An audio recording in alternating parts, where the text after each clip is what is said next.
कैसा रहेगा अगर मैं बोलूँ कि मिडोरिया कभी क्विर्कलेस था ही नहीं? एक मिनट कमेंट्स में ज़ीरो IQ बाद में लिखना।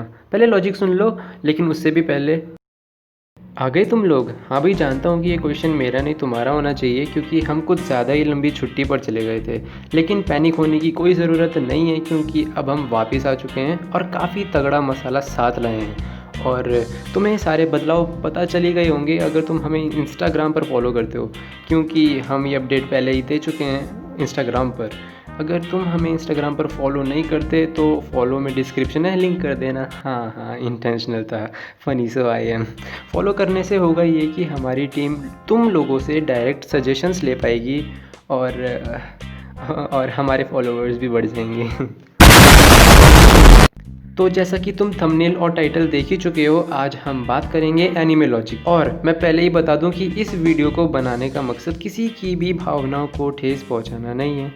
हम इस वीडियो में माई हीरो अकेडमिया का एक लॉजिक सीन या फिर फिनोमेना को लेंगे और उसे मद्देनज़र में रखते हुए हम ये चर्चा करेंगे कि वो सही है या गलत।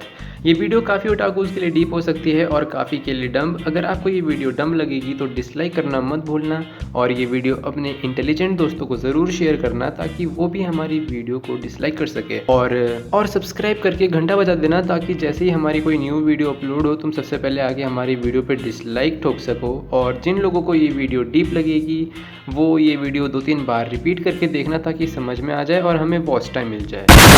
और अगर तुम्हारे दिमाग में भी कोई लॉजिक है तो कमेंट बॉक्स में छाप दो, हम उसे अगले पार्ट में ज़रूर इंक्लूड करेंगे, और वो भी तुम्हारे नाम के साथ, अगर हमें भी वो लॉजिक पसंद आया तो। इतनी जानकारी के बाद हमें एक्चुअल वीडियो बिना किसी इंट्रो के शुरू कर देनी चाहिए, क्योंकि एक तो लेट हो चुकी है और ऊपर से इंट्रो भी नहीं है। वैसे देखा जाए तो फिक्शनल एनीमे पर लॉजिक और साइंस अप्लाई करना बेवकूफ़ी होगी, लेकिन बोकु नो पिको नहीं यार, बोकु नो हीरो अकेडमिया का वो सीन तो सबको याद होगा जब ऑल माइट मिडोरिया को अपना एक बाल खाने के लिए देता है, और हम सबको लगता है कि मिडोरिया को उस मोमेंट में क्विर्क मिलती है, बट ऐसा है नहीं। क्योंकि लॉजिक बताने से पहले बता दूं कि इस सीन को मैंने इसलिए एनालाइज किया क्योंकि इस सीन में मैक्सिमम पोर्शन ह्यूमन डाइजेशन और DNA पर बेस्ड है, जो कि नॉर्मल साइंस है, और कोई क्विर्कोलॉजी लगाने की ज़रूरत नहीं है। तो इस सीन को रीथिंक करने के बाद मैं इस मुद्दे पर पहुंचा कि मिडोरिया के पास 2 क्विर्क्स की पॉसिबिलिटीज़ थी। पहली क्विर्क वन फॉर ऑल और दूसरी क्विर्क एक्सट्रीमली डाइजेस्टिव एंजाइम्स। हाँ, सही सुना, रुको ज़रा एक्सप्लेन करता हूँ तभी समझ आएगा। देखो, इस सीन में ऑल माइट अपने बाल को प्लग कर रहा है, और हम लॉजिक लगाएं तो इतने लंबे बाल प्लग करने पर जड़ से नहीं टूटते। और अगर तुम्हें थोड़ी भी बायोलॉजी आती है तो जानते ही होंगे कि DNA हेयर स्ट्रैंड में नहीं बल्कि हेयर बल्ब में होता है।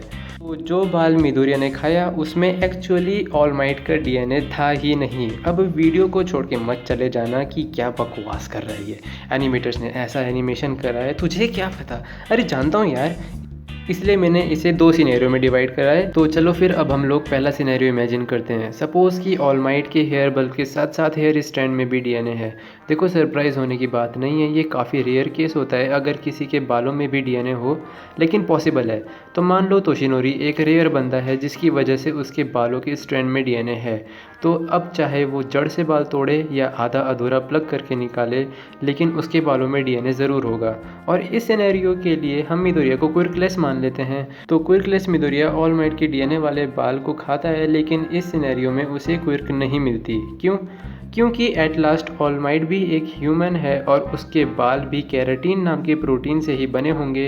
अब तो मैं ज़्यादा डीप नहीं ले जाऊंगा कि इसमें एमिनो एसिड, COS, एलिमेंट्स, अलाना फलाना चीज़ें होती है। बस इतना जान लो कि ह्यूमन बॉडी केराटिन प्रोड्यूस कर सकती है, डाइजेस्ट नहीं। अगर मिडोरिया ने DNA वाला बाल खाया भी होगा तो भी उसे क्विर्क नहीं मिलेगी, क्योंकि DNA रिलीज़ करने के लिए उस बाल के कंपोनेंट्स, सीधी भाषा में केराटिन को ब्रेक डाउन करने वाले जो डाइजेस्टिव एंजाइम्स होते हैं, वो ह्यूमन स्टमक में नहीं पाए जाते। और इसी वजह से मिडोरिया को इस तरह क्विर्क नहीं मिल सकती, क्योंकि वो बाल डाइजेस्ट ही नहीं हो सकता। डाइजेस्ट नहीं होगा तो कंपोनेंट्स नहीं टूटेंगे, कंपोनेंट्स नहीं टूटेंगे तो DNA नहीं मिलेगा, और अगर DNA नहीं मिलेगा तो क्विर्क मैनिफेस्ट नहीं हो सकती। लेकिन फिर भी मिडोरिया को क्विर्क मिलती है, जिसका मतलब ये है कि मिडोरिया के पास वन फॉर ऑल पहले से ही थी, बस अब तक उसे कोई मीडियम नहीं मिला था अपनी क्विर्क पहचानने के लिए या अनलॉक करने के लिए, और वो काम ऑल माइट के बाल ने कर दिया। इस सिनेरियो का लॉजिक थोड़ा थोड़ा रोंडा बाइन की बुक द सीक्रेट से इंस्पायर्ड है, ऑब्वियसली नॉट स्पॉन्सर्ड। अब चलो सेकंड सिनेरियो को इमेजिन करते हैं।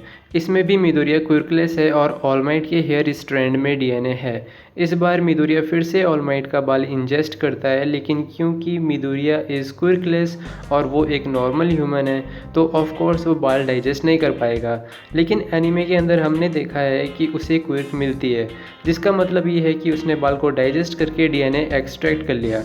और अगर उसने ऑल माइट का बाल डाइजेस्ट कर लिया तो उसके पास कुछ स्पेशल डाइजेस्टिव एंजाइम्स ज़रूर होंगे, और अगर उसके पास कुछ डिफरेंट है तो हम उसे डेफिनेटली एक क्विर्क कह सकते हैं। दोनों सिनेरियोज को समराइज करने के बाद हम ये कह सकते हैं कि मिडोरिया वॉज नॉट रियली क्विर्कलेस। काफ़ी चांसेस है कि तोशिनोरी के पास भी डाइजेस्टिव एंजाइम्स वाली क्विर्क हो, तभी वो नाना शिमोरा से वन फॉर ऑल इनहेरिट कर पाता है। काफ़ी बकवास हो गई, अब ख़त्म करते हैं इस वीडियो को। अब तक मैंने इस वीडियो में जो भी बकवास करी वो मेरी खुद की रचना थी, ये बताने के लिए कि शायद मिडोरिया कभी क्विर्कलेस था ही नहीं। मेरी सोच गलत भी हो सकती है, लेकिन उसके काफ़ी कम चांसेस है। आफ्टर ऑल मेरा मन था इस टॉपिक पर डिस्कस करने का, इसीलिए कर लिया। मैं भी इनकार नहीं करूँगा उस चीज़ से जो एनीमे में दिखाया है, क्योंकि फिक्शन में कुछ भी हो सकता है। लेकिन इस फैक्ट की वजह से इस वीडियो को बनाने का मकसद नहीं बदलता, क्योंकि उस सीन में there was no fiction, only normal human science. तो बस आज की वीडियो में इतना बहुत है, मैं चलता हूँ। आई बिजी एम वेरी, कमेंट्स में गालियाँ मत लिखना, लाइक शेयर और सब्सक्राइब कर लेना। मैं भी बोको नो हीरो अकेडमी का बहुत बड़ा फ़ैन हूँ। Tata bye bye, sayonara.